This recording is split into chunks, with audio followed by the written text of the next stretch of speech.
তৌফিক দান করুন, আল্লাহুম্মা আমিন। প্রিয় ভাই আমার, আজকে 8 দলের জোটের উদ্যোগে বা 8 দলের উদ্যোগে আজকের এই মহাসমাবেশ, নিশ্চয়ই আপনারা একমত হবেন, বাংলাদেশের বর্তমান রাজনীতিতে অন্তর্বর্তীকালীন সরকারের দায়িত্বে নির্বাচন নিরপেক্ষ অবাধ সুষ্ঠু করার লক্ষ্যে আমাদের যে অভিযাত্রা, সেই প্রেক্ষাপটে 8 দলের অভিন্ন বাধ্যতা কর্মসূচিতে রাজপথে এগিয়ে চলা বাংলাদেশের 18 কোটি মানুষের জন্য একটি নতুন জাগরণ তৈরি করেছে। গ্রামে গঞ্জে পাড়ায় মহল্লায় এবার আশার সঞ্চার হয়েছে। আল্লাহ তাআলার দ্বীনের ভিত্তিতে একটি নতুন বাংলাদেশ, একটি সুশাসনের সমাজ আমরা উপহার পাবো ইনশাআল্লাহ। আজকে এই প্রথম রাজশাহী দিয়েই বিভাগীয় সদরগুলোতে 8 দলের পক্ষ থেকে বিভাগীয় শহরগুলোতে যে মহাসমাবেশের সিদ্ধান্ত হয়েছিল, তার প্রথম সমাবেশ আজকে রাজশাহীর মাদ্রাসা ময়দানে অনুষ্ঠিত হলো।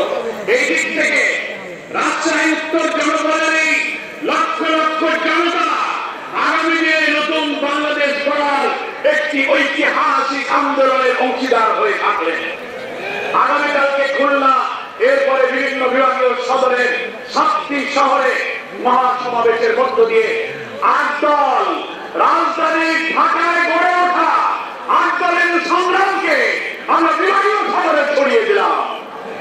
ইনশাআল্লাহ এরপর কর্মসূচি আসবে, আপনারা প্রস্তুত থাকুন।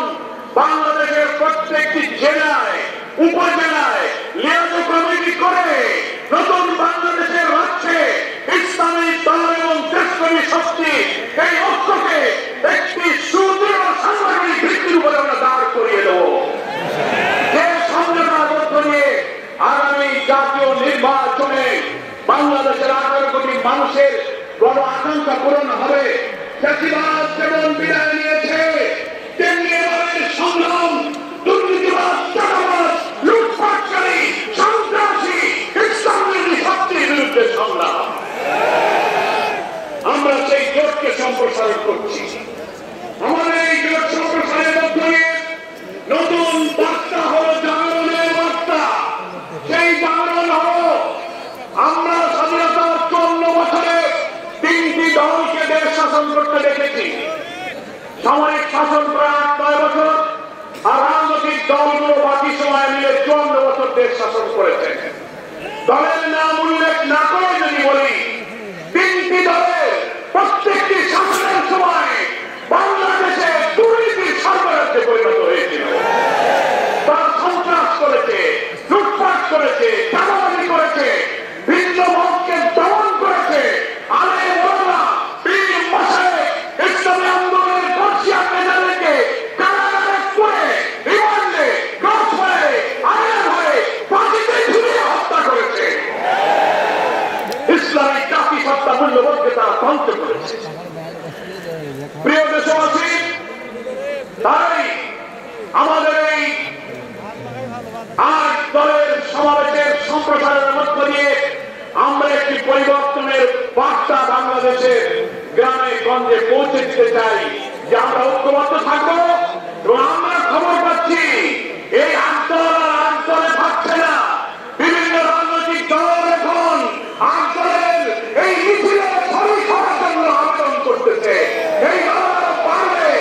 আমার প্রিয় ভাইরা, সেই জন্য নতুন যে বাংলাদেশ আমরা চাই, সেই নতুন বাংলাদেশ মানে হলো স্বাধীনতার পরে যারা দেশ শাসন করেছেন তাদের চরিত্র যা ছিল, কোন দল অতীতের শাসকরা বুকে হাতিয়ে বলতে পারবে না যে আমাদের নেতাদের বিরুদ্ধে কোনো চাঁদাবাজির অভিযোগ নেই, সন্ত্রাসের অভিযোগ নেই, দুর্নীতির অভিযোগ নেই, খুনের অভিযোগ নেই। সবার বিরুদ্ধে অভিযোগ আছে। কি বলেন ঠিক কিনা?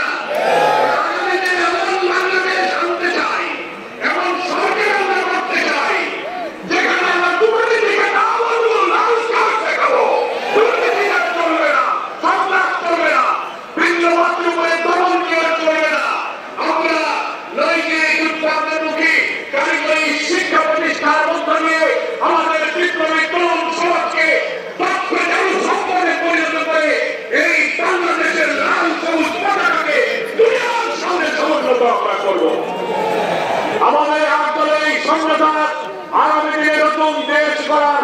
পূরণ ইনশাআল্লাহ সাহায্য করবে।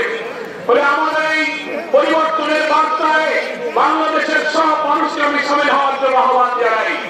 এখন নির্বাচন সামনে, সরকার যে ডেডলাইন ঘোষণা করেছে, আমরা সকল দল 8 দল সহ ফ্যাসিবাদ বিরোধী দলেরা আমরা এই নির্বাচনে মেনে নিয়েছি যে আমরা নির্বাচনে যাব, কিন্তু নির্বাচনের ডেট শিডিউল করলেও সেই নির্বাচন সুষ্ঠু এবং নিরপেক্ষ হবে কিনা এই প্রশ্ন জাতির সামনে দেখা দিয়েছে। এই আন্দোলনে আমরা বলেছিলাম 5 দফায় লেভেল প্লেইং ফিল্ড, পিয়ার পদ্ধতি, জুলাই সনদ, ফ্যাসিবাদের যারা দোষক তাদের বিচার এবং ফ্যাসিস্টরা যারা মানবতাবিরোধী অপরাধ করেন তাদের দৃশ্যমান বিচার আমরা অনেক দাবি করেছিলাম। আমাদের দাবি আংশিক পূরণ হয়েছে, কিন্তু আমাদের দাবি অধিকাংশ এখনো পূরণ হয়নি। আমরা দেখতে পাচ্ছি সরকার বর্তমান অন্তর্বর্তীকালীন সরকারের অভ্যন্তরে লুকিয়ে থাকা কিছু ব্যক্তিদের কুপরামর্শে একই দিনে জাতীয় নির্বাচন আর গণভোটের তারিখ ঘোষণা করেছে। বারবার প্রধান উপদেষ্টা এবং ঐক্যমত্য কমিশনের প্রধানের সঙ্গে দেখা করে বলেছিলাম একই দিনে নির্বাচন হলে কি কি সংকট তৈরি হতে পারে। জুলাই সনদে 48টি সাংবিধানিক সংস্কার হয়েছে, আরো অনেক বিষয় আমরা একমত হয়েছি। সাংবিধানিক বিচার বিভাগীয় রাষ্ট্রীয় কাঠামোগত সাংবিধানিক পদের ব্যাপারে অনেক সংস্কার হয়েছে। এই সংস্কারের বিষয়গুলো দেশবাসীকে আগে জানাতে হবে। ইলেকশন কমিশন তার ওয়েবসাইটে প্রকাশ করবেন।